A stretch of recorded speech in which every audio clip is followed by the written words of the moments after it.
গতকাল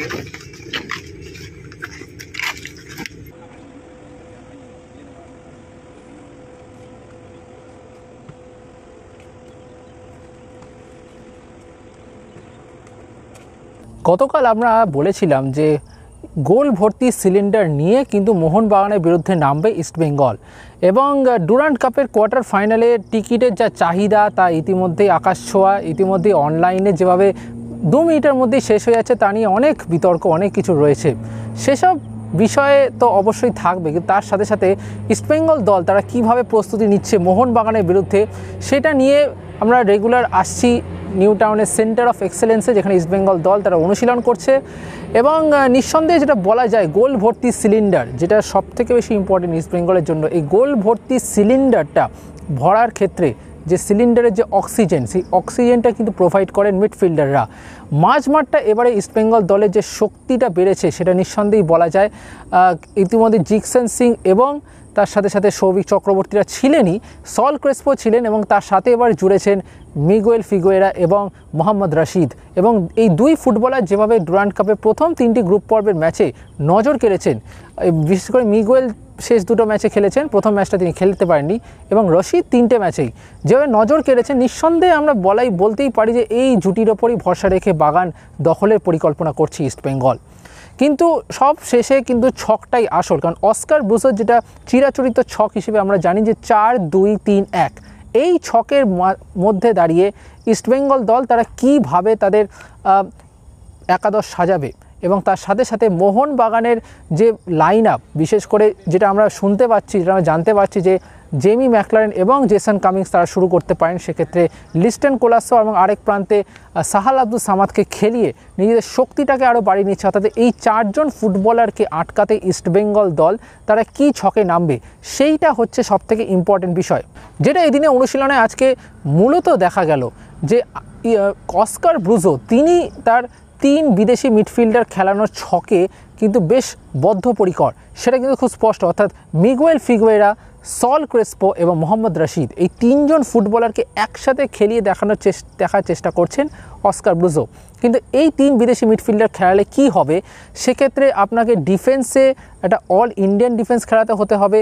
যদি আপনাকে হামিদ আহাদাদকে ফরওয়ার্ডে খেলাতে হবে, যদি আপনি হামিদ আহাদাদকে ফরওয়ার্ডে খেলান, নাহলে সেক্ষেত্রে ডিফেন্সে কেভিন সিবিএকে রেখে যদি আপনি 3 বিদেশি মিডফিল্ডার খেলেন, সেক্ষেত্রে ফরওয়ার্ডে ডেভিড লালান সাঙ্গাই আপনার একমাত্র অপশন। তো সেইটা একটা যদি কিন্তুর মধ্যে দিয়ে কিন্তু আজকের অনুশীলনটা চললো। আজকে প্রায় বলা যায় 1.5 ঘন্টার মতো অনুশীলন হয়েছে, যেটা ডার্বির সাপেক্ষে বলা যায় খুবই অল্প সময়ের অনুশীলন। এবং এই 1.5 ঘন্টার মধ্যে 45 মিনিটই কিন্তু হলো ফিজিক্যাল ট্রেনিং। এবং ফিজিক্যাল ট্রেনিংয়ের পর যখন বল পায়ে অনুশীলন করতে শুরু করলেন ফুটবলাররা, সেই সময় সৌভিক চক্রবর্তী এবং পিভি বিষ্ণু তারা কিন্তু সাইড লাইনে আলাদা করে তারা দৌড়চ্ছিলেন, যেটা দেখে হয়তো মনে হচ্ছে যে যেহেতু কলকাতা লিগের ম্যাচ তারা সম্প্রতি খেলেছেন এবং যেহেতু তারা সদ্য চোট সারিয়ে ফিরেছেন সৌভিক চক্রবর্তী এবং পিভি বিষ্ণু, সেই কারণে তাদেরকে নিয়ে বেশি ঝুঁকি নিতে নারাজ কোচ অস্কার ব্রুজো। যেহেতু সাইড লাইনে ছিল, সবারই নজর ছিল সেই দিকে, কিন্তু তারপরে কিন্তু দেখা গেল যখন সিচুয়েশন প্র্যাকটিস হলো 2টো দলে ভাগ করে, সেখানে কিন্তু বিষ্ণু এবং সৌভিক চক্রবর্তী তারা কিন্তু যোগ দিলেন। এবং যেটা খুব স্পষ্ট মতো বোঝা যাচ্ছিল যে সিচুয়েশন প্র্যাকটিসে কীরকম ছক হতে পারে, যেটা একটা যদি কিন্তু সম্ভাবনা দিয়েই আমরা শুরু করলাম। তার কারণ হচ্ছে 3 বিদেশি মিডফিল্ডার খেলালে ইস্টবেঙ্গল তাহলে তো কোন জায়গাটায় কম্প্রোমাইজ করবে, তাদের ডিফেন্স না তাদের আক্রমণ, এইটা হচ্ছে খুব গুরুত্বপূর্ণ বিষয়। এবং সেখানে দাঁড়িয়ে কিন্তু লাল হলুদ ব্রিগেড তারা কোন ছকে নামবে সেটা কিন্তু এখনও অবধি খুব স্পষ্ট নয়। মোহনবাগানের যেটা মেন নিউক্লিয়াস, অর্থাৎ মেন যে চ্যানেল, সেটা হচ্ছে তাদের উইং। যেহেতু মনবীর সিং খেলছে না, সেক্ষেত্রে সাহাল আব্দুল সামাদ কিংবা পাসাং দর্জি তামাং, সম্ভাবনা বেশি সাহাল আব্দুল সামাদের রাইট উইংয়ে খেলা। এবং সেই জায়গায় দাঁড়িয়ে রাইট উইংটাকেই কিন্তু অস্ত্র দেখছে কোচ অস্কার ব্রুজো।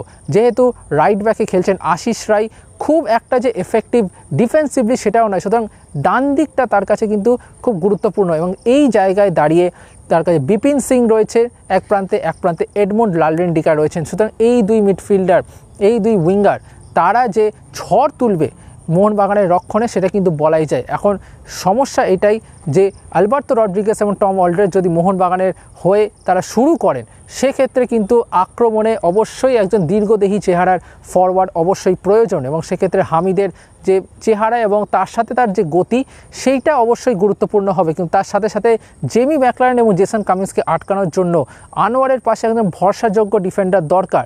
এখন যদি সেক্ষেত্রে কেভিন সিবিএ না খেলেন, যেটা আজকের অনুশীলন থেকে কিছুটা বোঝা যাচ্ছে যে হয়তো সেক্ষেত্রে লালচুনুঙ্গা সেন্টার ব্যাকে ঢুকবেন এবং সেক্ষেত্রে সাইড ব্যাকে তাহলে কে খেলবেন লেফট ব্যাক পজিশনে সেক্ষেত্রে আপনার অপশান রয়েছে মার্ক জোতান পুইয়া এবং সেক্ষেত্রে অপশান রয়েছে আপনার প্রভাত লাকড়ার। এবার এই দুই সাইড ব্যাক তারা কতটা চাপ নিতে পারবে, কারণ ডান দিক থেকে যেহেতু আপনার সাহাল আব্দুল সামাদ উঠবে, সেদিক থেকে ডান দিক থেকে সেই চাপটা কতটা তারা সামাল দিতে পারবে, সেইটা হচ্ছে একটা খুব ইম্পর্টেন্ট প্রশ্ন।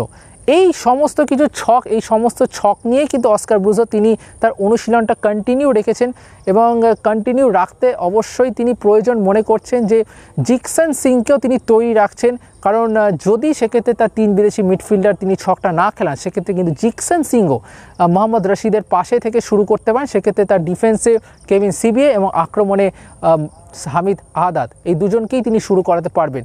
তবে অস্কার ব্রুজো তার 3 বিদেশি মিডফিল্ডার ফর্মুলায় যদি নামেন ডার্বিতে, তাহলে সেটা কিন্তু হবে একটা বড় চমক লাল হলুদ দলের জন্য। এবং আজকে প্র্যাকটিস শেষ হওয়ার পর আমরা দীর্ঘক্ষণ পরে আমরা দেখি দলের 4 ফুটবলার বিপিন সিং, মোহাম্মদ রাকিব, নাওরে মহেশ সিং এবং জিকসন সিং, এই 4 জনকেই আমরা অনেকটা পরেই বেরোতে দেখি। তারা যেহেতু ম্যাসাজ নিচ্ছিলেন সেই কারণে তারা অনেকটা দেরিতে এসছেন। এই জায়গাটা একটা খুব বড় প্রশ্ন, তাহলে কি নাওরে মহেশ সিংকে বাদ দিয়ে প্রথম একাদশে না রেখে কি ইস্টবেঙ্গল খেলবে? কারণ যে ছকটা খুব স্পষ্টত বোঝা যাচ্ছে তারা অ্যাটাকিং মিডফিল্ডে মিগুয়েল ফিগুয়েরাকে খেলাবে, 2 প্রান্তে বিপিন এবং এডমন্ডের খেলার সম্ভাবনাই প্রবল। সেক্ষেত্রে নাওরে মহেশ সিং, যিনি এই মুহূর্তে ইস্টবেঙ্গল দলের অধিনায়ক, অর্থাৎ অধিনায়ককে ছাড়াই কি ইস্টবেঙ্গল নামবে ডার্বিতে, শুরু করবে ডার্বিতে? অনেক যদি কিন্তু রয়েছে, অনেক প্রশ্নচিহ্ন রয়েছে, কিন্তু সেই প্রশ্নচিহ্ন জট খোলাটাই এখন অস্কার ব্রুজো তিনি চেষ্টা করছেন। আগামী 15ই আগস্ট এবং 16ই আগস্ট আর 2 দিন সময় রয়েছে ইস্টবেঙ্গলের জন্য। এই 2 দিনের মধ্যে ইস্টবেঙ্গলকে কিন্তু তার হোমওয়ার্ক সেরে ফেলতে হবে, কারণ ডার্বি নামক এই মেগা পরীক্ষায় কিন্তু লাল হলুদ ব্রিগেডকে অবশ্যই নিজেদের সেরাটা দিতে হবে, কারণ সমর্থকরা অপেক্ষা করে রয়েছেন। পরপর সিনিয়র ডার্বিতে যেভাবে ইস্টবেঙ্গল হেরে চলেছিল আইএসএল থেকে শুরু করে, সেখানে দাঁড়িয়ে কিন্তু ডুরান্ডের কোয়ার্টার ফাইনালে মোহনবাগানকে হারিয়ে ইস্টবেঙ্গল সমর্থকদের মানসিকভাবে চাঙ্গা হওয়াটা অনেক বেশি জরুরি।